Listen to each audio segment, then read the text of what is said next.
Okay. Dito natin ilalagay yan. Ito. Yan. Fertilizer natin yan dyan. Para magkaroon ng vitamin C. Vitamin C ba yan? Oh, vitamin C yan. Ayan. Lahat yan lalagyan natin dito. Malaking tulong yan sa ating halaman.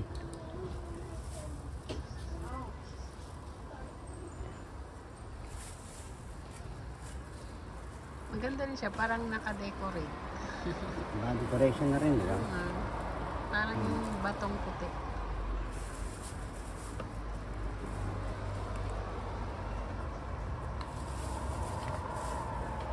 Decoration na rin.